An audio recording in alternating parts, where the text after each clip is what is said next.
ratusan orang yang ditangkap, teman-teman mahasiswa yang bergelimpangan di jalan itu difoto oleh wartawan asing, itu dianggap biasa aja tuh. Oh, Indonesia baik-baik aja tuh.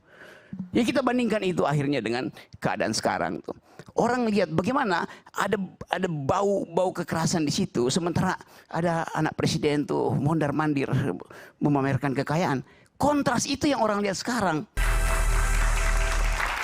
Kembali di Rakyat Bersuara, tadi sudah kubu yang sebelah kanan yang saya boleh katakan pro impeachable, bukan impeachment ya.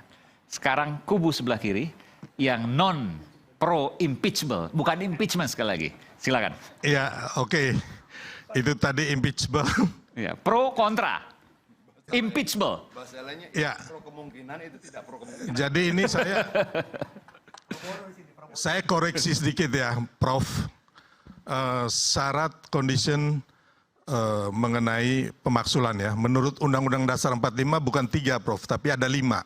Korupsi, melanggar undang-undang, ya kan, melakukan kejahatan berat, terus melanggar kepatutan dan etika. Jadi ada 5 ya syarat untuk pemaksulan. Saya khawatir itu salah itu. Saya hafal betul. Tanya Asrun. Itu malah tambah salah. Jadi presiden itu bisa diberhentikan karena melakukan ya kan pelanggaran hukum berupa pengkhianatan terhadap negara, suap, korupsi, tindak pidana berat lainnya, melakukan perbuatan tercela atau tidak lagi memenuhi syarat sebagai presiden dan atau wakil presiden. Itu bunyi pasalnya. Makanya saya katakan kategorinya jadi 3. 1, melakukan pelanggaran hukum berat. Kategori kedua, perbuatan tercela. Kategori ketiga, tidak lagi memenuhi syarat. Bisa itu dibaca di Undang-Undang Dasar. Ya, di Undang-Undang Dasar bisa dibaca. Ya, jangan ditambah-tambahin. Kasihan nih anak-anak nih kalau dikelirukan. Saya membenarkan. Oh, oke. Membenarkan. Bukan setuju yang membenarkan. Ya. Kategori lebih tinggi lagi tuh. Sama dulu kalau salah. Enggak, kita ya udah oke lah kalau gitu ya. Jadi intinya hanya begini. Hanya kalau kondisi sekarang menurut saya ya kan, kalau memang terjadi pemaksulan ini menurut saya pepesan kosong ya. Nggak ada yang perlu kita khawatirkan saat ini untuk menuju pemaksulan.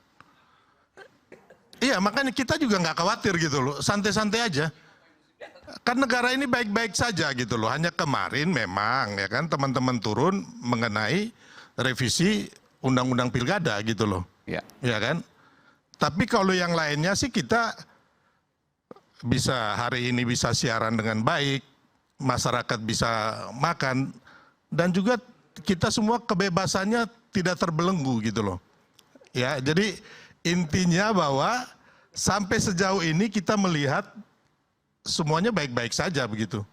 Ya kan, Indonesia baik-baik saja. Ya, demokrasi kita, perpolitikan kita, termasuk perekonomian. Bentar, jadi peringatan darurat itu Anda tidak setuju Indonesia baik-baik saja. Gitu. Saya tambahkan boleh sedikit? Boleh izin?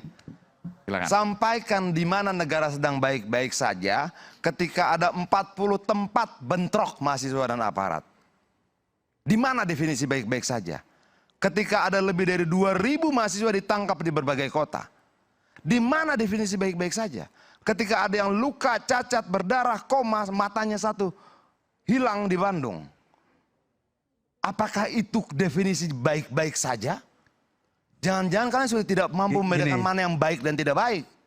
Saya kira gini kalau soal Jangan misalnya, dong. Bukan nggak, sebentar. Ya, Artinya gini, bahwa kemudian kita bisa duduk bersama di sini, itu tidak menjadi satu-satunya indikasi bahwa negara ini baik-baik saja. Tapi kalau ada 300 lebih mahasiswa ditangkap, sebagian hidungnya ada yang patah, giginya copot, dianiaya dan sebagainya, bermalam tanpa tempat yang layak dan bla bla, dan terjadi aksi massa bergantian di 40 kota, nggak ada yang bisa bilang Indonesia sedang baik-baik saja. Adian, ya kita ini juga sering turun aksi, ya kita sama-sama begitu loh. Dan tiap hari juga hal-hal yang begitu terjadi kok. Dan Indonesia baik-baik saja, gitu loh. Tiap hari kita demo, kita aksi, kita melakukan advokasi buat rakyat, ya kan? Kita lihat juga terjadi hal demikian. Oh ya, jadi menurutmu setiap hari terjadi hal seperti kemarin? Iya. Oh ya, setiap hari. Tapi berarti sedang tidak baik-baik saja. Tapi tidak sesporadis kemarin gitu loh. Ini kan bagian dari dinamika politik. Silver. Dinamika Kalau lu demokrasi. bilang situasi kemarin terjadi setiap hari, artinya memang sedang tidak baik-baik saja. Gini Bung Adrian. Ini logika lu yang terbalik.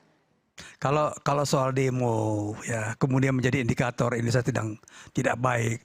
Saya kira Kalau juga hanya nggak terlalu demonya, dibilang. kalau Tapi keserentakan gini loh. 40 kota, ribuan orang Ini ditangkap, persoalannya, masalahnya ribuan begini nih, orang Bung luka Adrian. hanya dalam waktu 1-2 hari. Dan itu dengan tuntutan yang sama dan sebagainya. Kalau kalian bilang Indonesia sedang baik-baik saja, kita punya definisi berbeda tentang Gini, baik dan tidak baik. Gini, kalau soal demo ya, soal demo ya.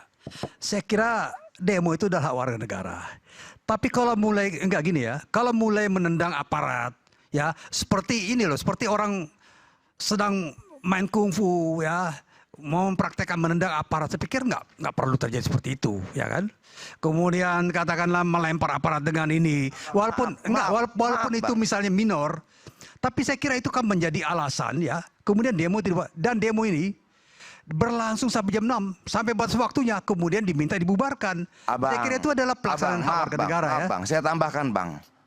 Saya tanya, kalau kemudian keputusan Mahkamah Konstitusi itu dilaksanakan begitu saja tanpa ada upaya memanipulasinya lewat balik, mungkin nggak terjadi tendangan-tendangan itu? Gini loh. Sebentar. Ya. Sebentar. Mungkin tidak. Saya kira gini ya. Semua yang terjadi itu adalah efek, dampak.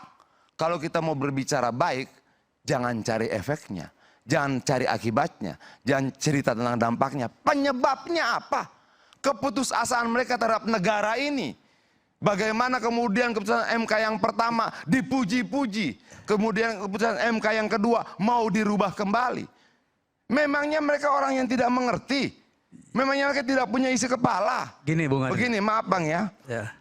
Bagi orang baik, Adian terlalu Itu mendramatisir. dramatisasi itu Adrian itu. Bang, ini terlalu didramatisir oleh Adian ya. Kita ini sorry bro, Undang-Undang Cipta Kerja ya, waktu penetapan Jokowi Maruf Amin 2019, semua demo berdarah-darah 212 411, akhirnya aman-aman aja kok.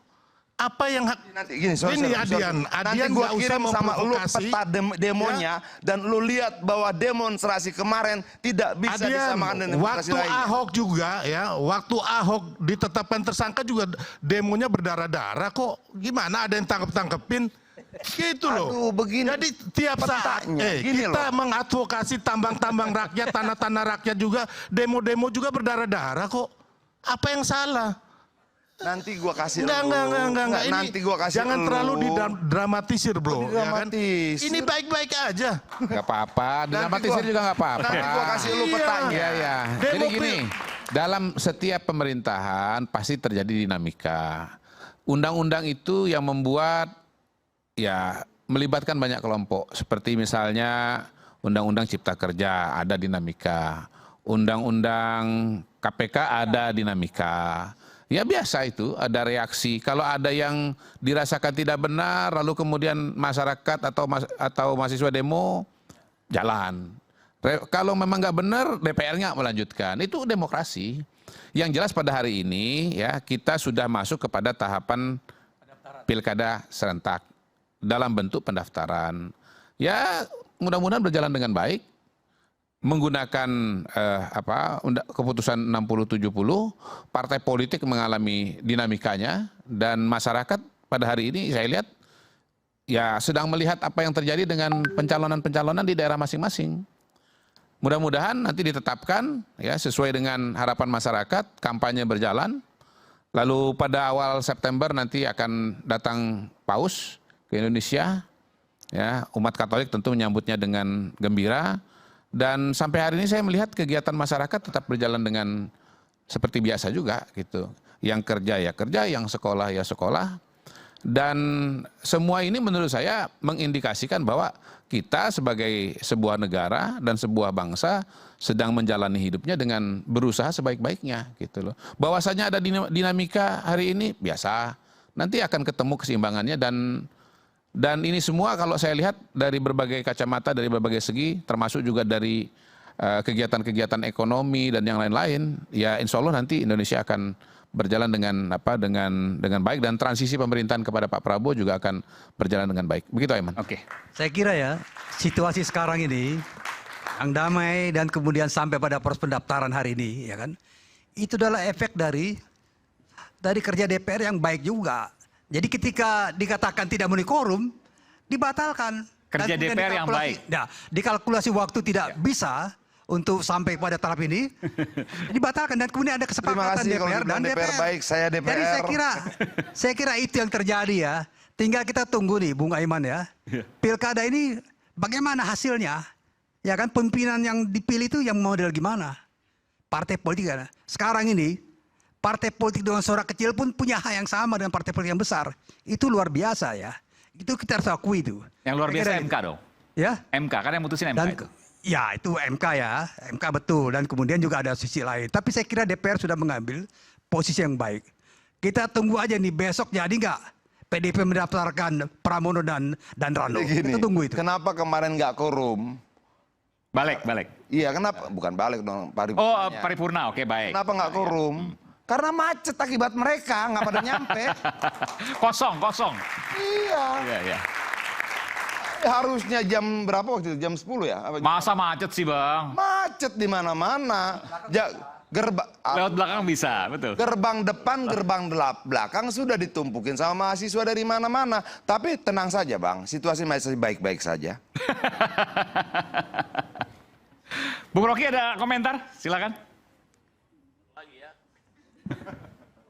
Ada pertanyaan nggak mahasiswa? Bung Iqbal, mungkin ada pertanyaan, silakan. Ini salah satu yang menjadi peserta unjuk rasa pada waktu itu dan ada dua perbedaan. Indonesia ada peringatan darurat, Indonesia baik-baik saja. Silakan. Tes. Mungkin bisa dikasih kesempatan sama mahasiswa. Cuman kalau tadi dibilang Indonesia keadaan negara baik-baik saja, menurut saya hal yang aneh gitu ya.